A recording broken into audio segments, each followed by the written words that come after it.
Si Savannah Spurlock, 23 taong gulang, na naglalakad papunta sa isang parking garage sa downtown Lexington sa ganap na 3 oras 30 minuto ng umaga noong ika-4 ng Enero, 2019. Nakukuha ng mga security camera ang kanyang paglipat sa pagitan ng tatlong lalaking nakilala niya ilang oras lang ang nakalipas, nakatitig sa kanyang mga paa, ngunit halatang lasing. Walang suot na Amerikana sa kabila ng nagielong taglamig sa Kentucky. Wala pang 3 oras ang natitira para mabuhay siya. Dahil si David Sparks, 24, na naglalakad sa likuran niya, sa wakas ay natagpuan na niya ang hinihintay niya sa buong buhay niya, isang ganap na walang pagtatanggol na biktima na walang paraan upang makatakas. Ang footage na ito mula sa parking garage ay magiging huling kumpirmadong nakitang buhay si Savannah Spurlock. Ito ang kwento ng 6 na buwan na magwasak sa isang komunidad ng Kentucky at magtatapos sa isang nakakatakot na pagtuklas sa isang hindi mapag-aalinlangan ng strawberry patch ng pamilya. Nakatira si Savannah Spurlock sa Richmond, Kentucky, isang maliit na bayan kung saan alam ng lahat ang negosyo ng lahat. Sa edad na 23, isa na siyang ina ng 4, kahit nakakaunti sa labas ng kanyang panloob na bilog ang nakakaalam tungkol sa kambal na kanyang nanganak ng mas maaga ng 5 linggo.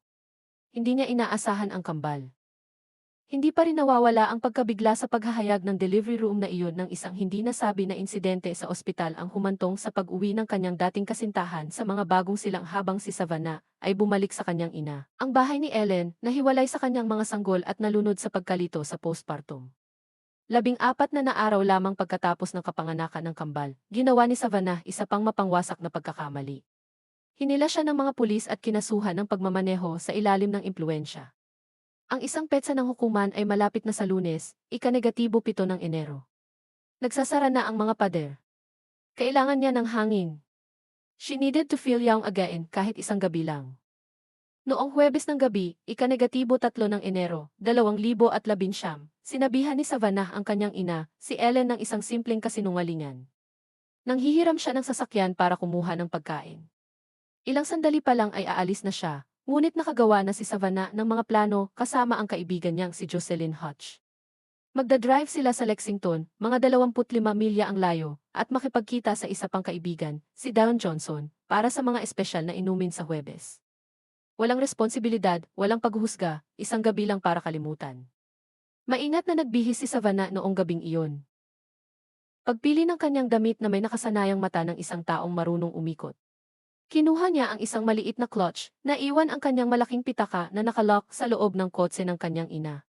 Kahit na ang Enero sa Kentucky ay nangangahulugan ng napakalamig na temperatura, hindi siya nag-abala sa isang Amerikana. Magdamag silang nasa loob ng mga bar. Noong Huwebes din ng gabi, 3 katrabaho ang gumawa ng sarili nilang mga plano.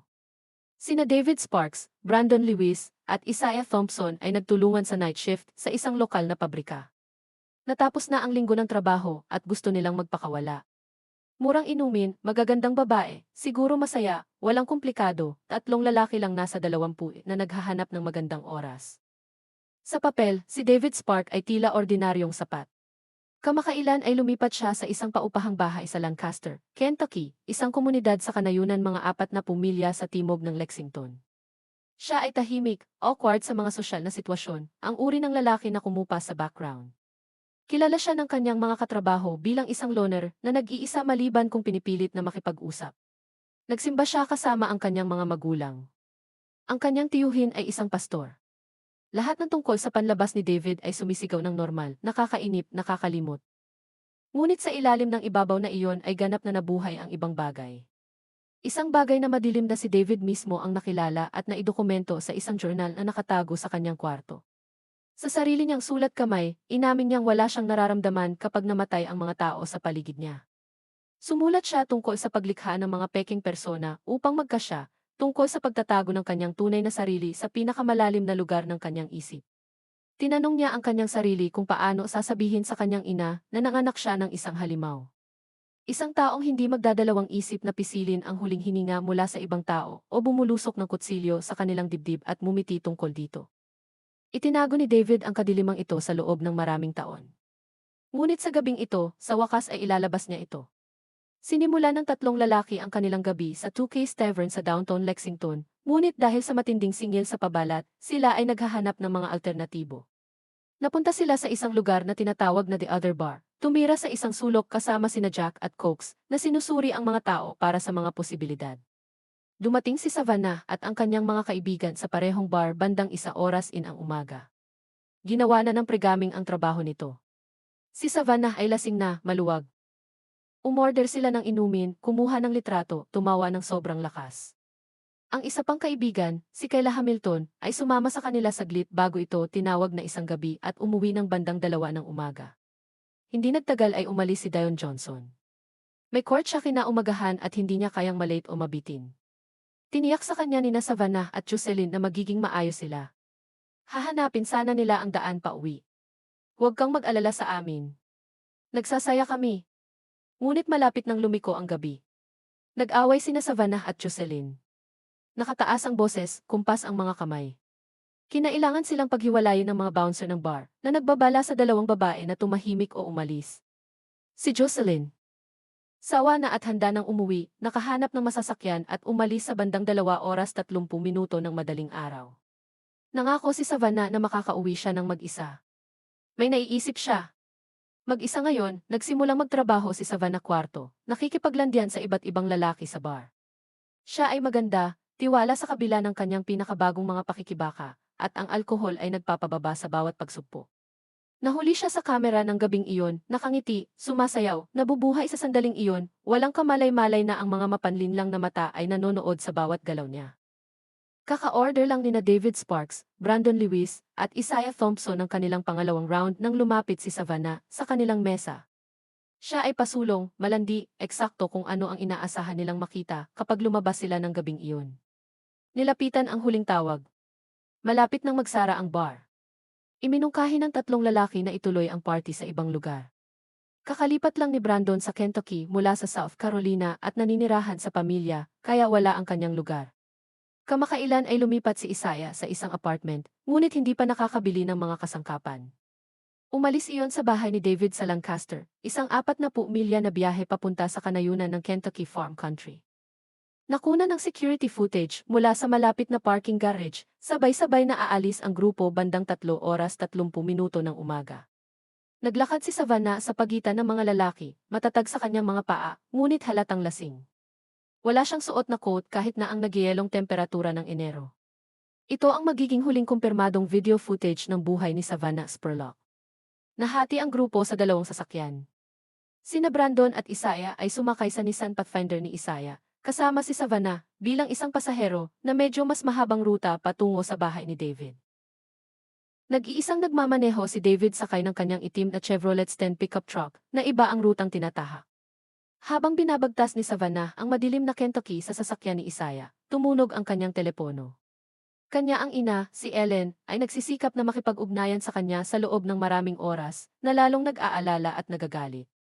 Sa wakas ay sinagot ni Savannah ang tawag sa FaceTime.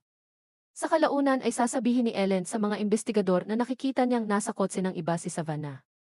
Nasulyapan niya ang isa sa 2 lalaking kasama ni Savannah.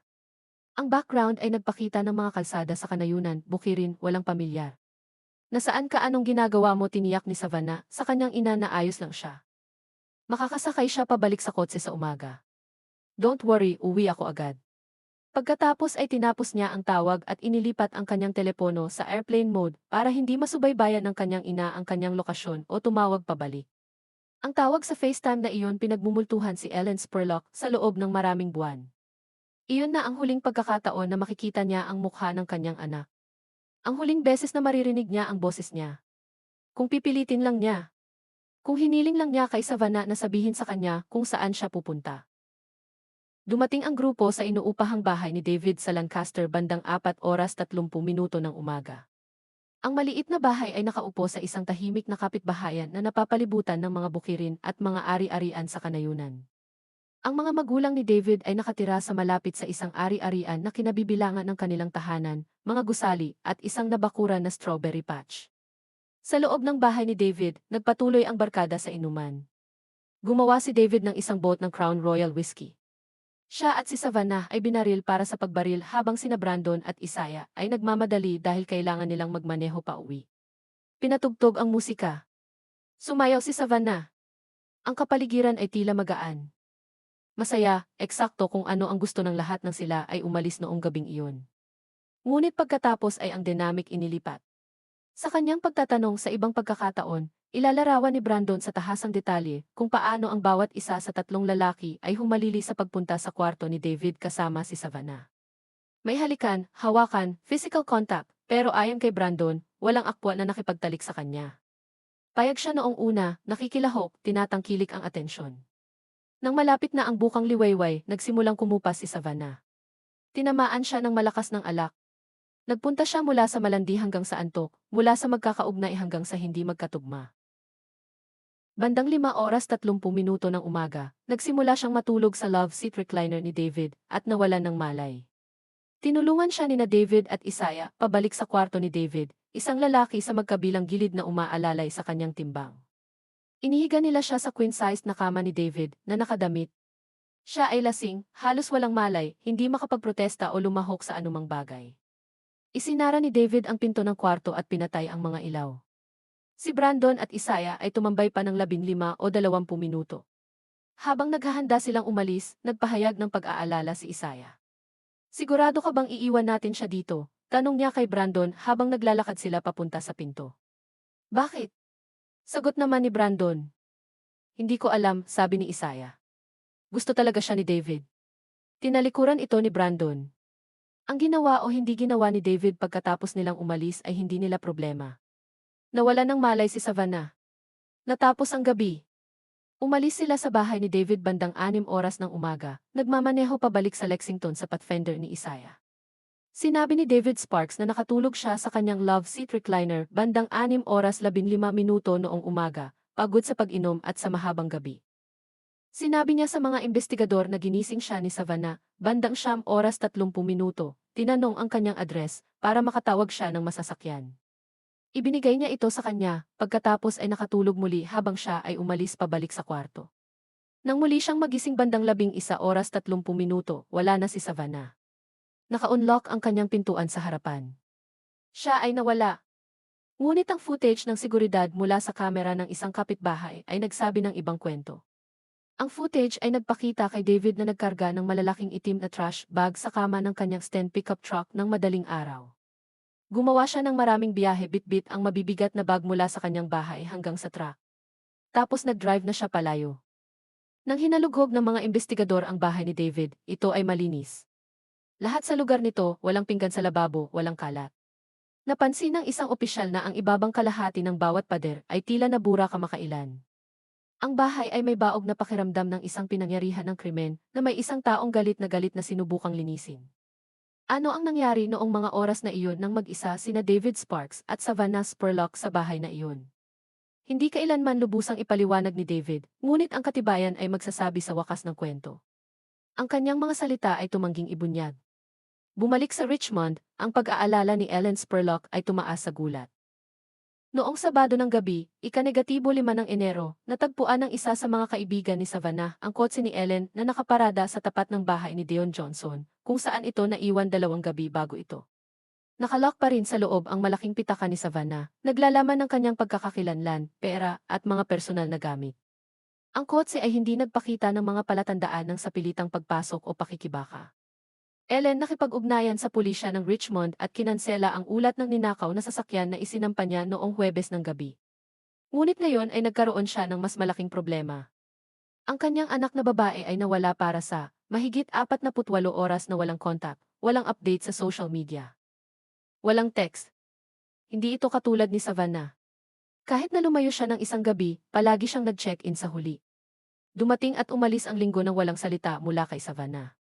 Walang lumabas na post sa kanyang Facebook o Instagram account. Nanatiling airplane mode ang kanyang telepono, hindi maabot. Noong Lunes, ika-7 ng Enero, hindi nakuha ni Savannah ang kanyang naka-schedule na pagharap sa korte para sa singil sa ihi. Alam ni Ellen noon na may napakalaking mali. Savannah ay hindi kailanman kusang loob na napalampas ang petsa ng korte na iyon. Noong Lunes ng gabi, nagsampa si Ellen ng opisyal na ulat ng nawawala sa Richmond Police Department. Agad na lumabas ang mukha ni Savannah sa mga local news broadcast at social media. Ibinahagi ng mga kaibigan ang kanyang larawan ng libu-libong beses. Ang komunidad ay nagpakilos, nag-organisa ng mga search party, at namamahagi ng mga flyer. Ang mga ahensyang nagpapatupad ng batas sa buong gitnang Kentucky ay nag-coordinate ng kanilang mga pagsisikap. Sumali sa paghahanap ang Richmond Police, Lexington Police, Kentucky State Police, at maramihang mga departamento ng sheriff ng county. Ang security footage mula sa parking garage ay naging mahalagang ebidensya na nagpapakitang si Savannah ay umaalis sa kabilang bar kasama ang tatlong hindi kilalang lalaki. Sa loob ng ilang araw, ang tatlong lalaki sa security footage ay nakilala sa pamamagitan ng mga tip mula sa publiko. David Sparks, Brandon, sina Lewis, at Isaiah Thompson ay dinala para sa hiwalay na pagtatanong. Ang tagapagpatupad ng batas ay nakakuha ng mga search warrant para sa bahay ni David, sa kanyang truck, at sa tatlo mga cellphone ng lalaki. Unang nagsalita si Brandon na nagbibigay ng mga tahasang detalye tungkol sa gabi. Inamin niya ang inuman, ang pakikipaglandian, ang pisikal na pakikipag-ugnayan kay Savannah sa kwarto ni David. Kinumpirma niya na si Savannah ay lasing na lasing, halos walang malay nang ilagay siya sa kama ni David. Kinilala niya ang pag-uusap nila ni Isaiah tungkol sa kung dapat ba nila itong iwanan kasama si David. Siya ay nasa labas, sinabi ni Brandon sa mga investigador, tulad ng isang patay na patpat. Nilalamig siya. Unconscious ang sinasabi ko. Buhay ba siya noong umalis ka sa bahay? Tanong ng isang investigador. Tiyak. Alam kong buhay siya, ngunit hindi matiyak ni Brandon ang nangyari pagkatapos nilang umalis ni Isaiah. Hindi siya nakapunta doon. Inamin niya na nagpahayag si Isaiah ng mga alalahanin tungkol sa pag-alis sa Savannah, kasama si David. Siya inamin na talagang gusto ni David na makipagtalik sa kanya, ngunit iginiit niya na wala siyang bahagi sa anumang susunod na mangyayari. Ang interogasyon ni Isaiah ay sumasaklaw sa gayunding lupain. Kinumpirma niya ang timeline, ang pag-inom, ang physical contact. Inilarawan niya si David bilang tahimik, awkward, isang mapag-isa na nag-iisa sa trabaho. Nang idiin siya ng mga investigador tungkol sa kung maaaring saktan ni David si Savannah, nagpupumilit si Isaiah na sumagot. Sa tingin ko ay hindi niya gagawin, sabi ni Isaiah na hindi sigurado. Ngunit posible ba, tanong ng investigador. Hindi ko ito maituturo ng isang daliri para sa isang bagay na hindi ko alam, sagot ni Isaiah. Ang mga talaan ng cellphone para kay Brandon at Isaiah ay nagpakita ng kanilang mga telepono na nagpiping sa mga tor ang ruta mula sa Lancaster pabalik sa Lexington sa mga oras ng umaga ng ika-4 ng Enero. Eksakto tulad ng kanilang inaangkin. Ang isang forensic na pagsusuri sa Pathfinder ni Isaiah ay nagsiwalat ng walang ebidensya ng foul play. Maraming beses na tinanong si David Sparks. Isinuko niya ang kanyang cellphone at pinayagan ang paghahanap sa kanyang bahay at truck. Nanatili ang kanyang kwento pare-pareho. Si Savannah ay buhay at maayos nang umalis sina Brandon at Isaiah. Nakatulog siya sa kanyang recliner. Ginising niya siya bandang 9:30 para tanungin ang kanyang address. Muli siyang nakatulog. Nang magising siya bandang 11:30, wala na siya. Ang paghahanap sa bahay ni David ay nagsiwalat ng nakababahalang ebidensya. Sa isang drawer sa tabi ng kanyang kama, nakita ng mga investigador ang maraming baril, kabilang ang isang 308 rifle at isang Derringer pistol. Ang parehong drawer ay naglalaman ng iba't ibang mga kutsilyo at isang malaking supply ng kondom. May mga tumalsik na dugo sa mga dingding ng kwarto at ilang mga frame ng pinto sa buong bahay. Ang mga forensic technician ay maingat na pinunasan at kinukunan ng larawan ang bawat lugar. Ang mga sample ay ipinadala sa laboratorio ng krimen ng estado para sa pagsusuri ng ihi. Ngunit ang pinakanakakalamig na pagtuklas ay isang notebook na naglalaman ng mga sulat kamay na mga entry sa journal ni David. Ang mga salitang binabasa na parang pag-amin mula sa isang taong nakakaalam kung anong klaseng halimaw siya. Paano mo ipapaliwanag ang pakiramdam ng kawalan sa isang normal na tao? Walang epekto ang kamatayang dumarating sa lahat ng nasa paligid mo. I felt so alone, so damaged that I've made fake personas around everyone I know, hoping to fit in, to feel accepted. Lalo lang akong nagagalit. Itinatago ko ang madilim na tunay na bahagi ng aking sarili sa pinakamalalim na bahagi ng aking isipan at matagumpay kong nagawa ito sa loob ng maraming taon. Impyerno ang aking kabuuan buhay. The entry continued, I feel no true love for anything. Now that, know what really am, I see greater need to hide than a true self, but just want to be free. I stay in a constant state of aggravation. Parang wala nang tumulong. Then came the most damning passage. How do you look your mother in the eyes and tell her you are a born psychopath? That she gave birth to a monster. Isang taong walang pakialam na pigain ang huling hininga ng buhay mula sa ibang tao, o bumulusok ng kutsilyo sa kanilang dibdib at mumiti tungkol dito. Nang maglaon, sinabi ng abogado ni David na ang mga entry na ito ay isinulat sa panahon ng matinding depresyon at hindi sumasalamin sa kanyang aktwal na personalidad o intensyon.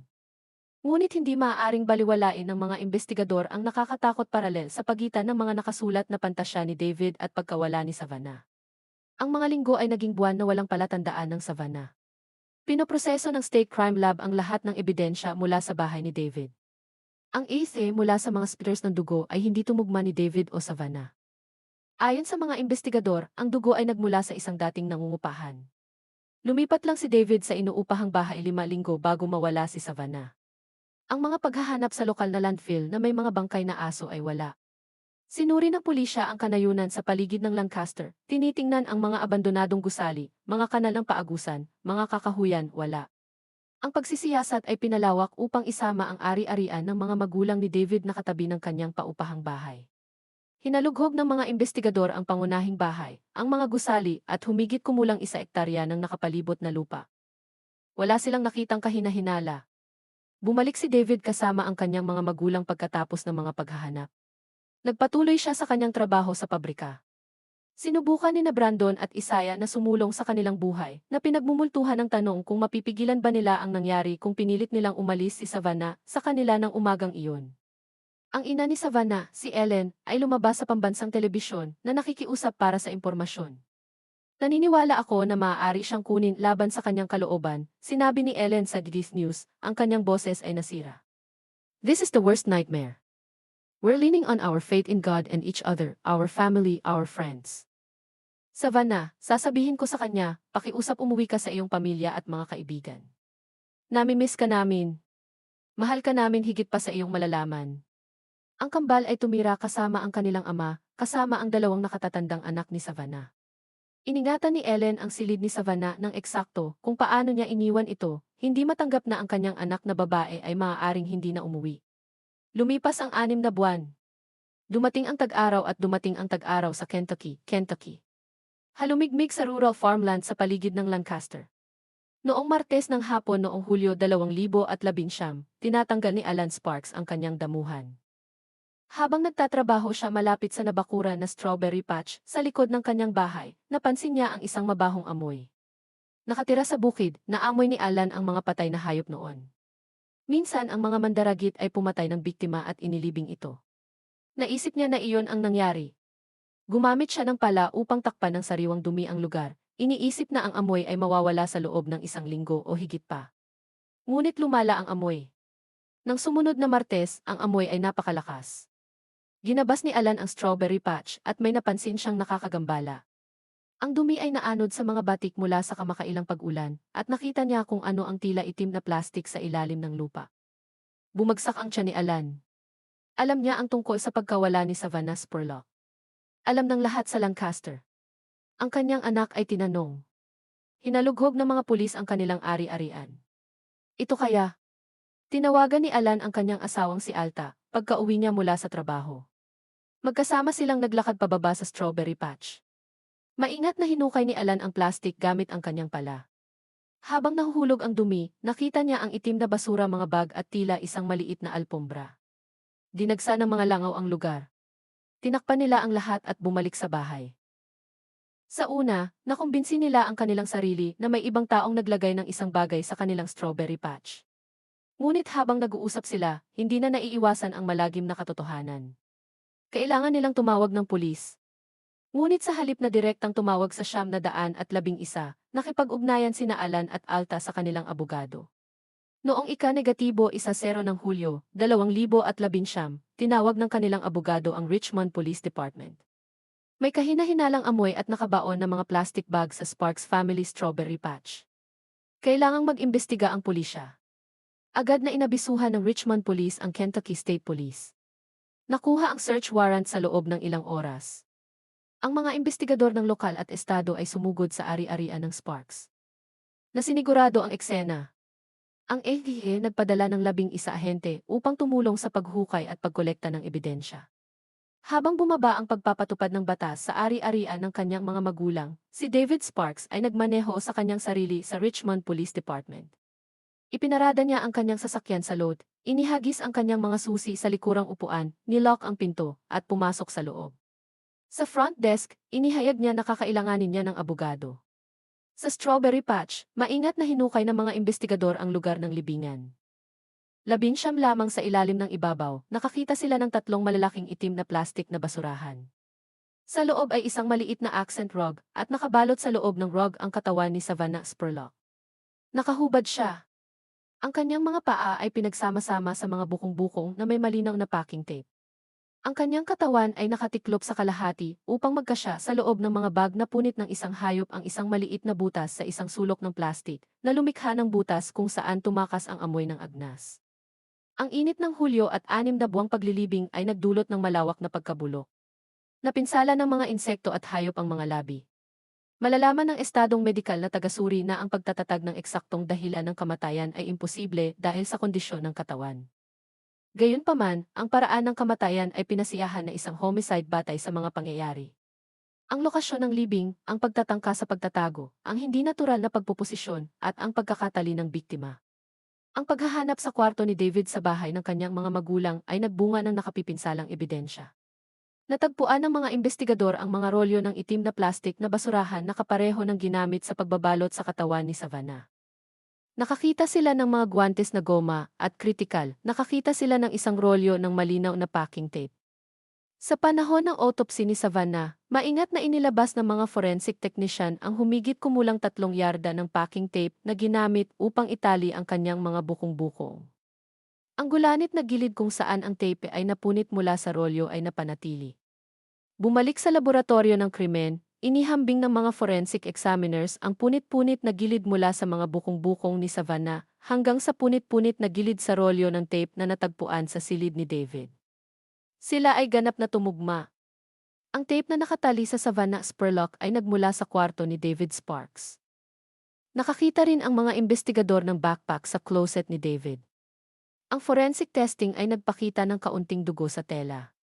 Ang pagsusuri sa SAFE ay nagpakita na ang dugo ay naglalaman ng genetic na material mula sa parehong David Sparks at Savannah Spurlock. Si David Sparks ay inaresto at kinasuhan may pagpatay, pakikialam sa pisikal na ebidensya, at pang-aabuso sa isang bangkay. Naupo siya sa kulungan, naghihintay ng paglilitis sa loob ng maraming buwan habang itinatayo ng mga taga-usig ang kanilang kaso.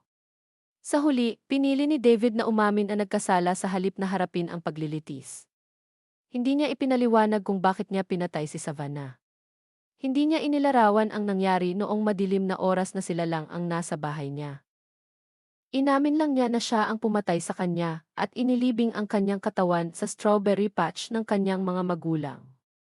Ang Commonwealth Attorney's Office ay sumang-ayon sa isang 50 taong sentensya para sa kasong murder na may karagdagang 12 taon para sa pakikialam sa ebidensya at 12 buwan para sa pang-aabuso sa isang bangkay.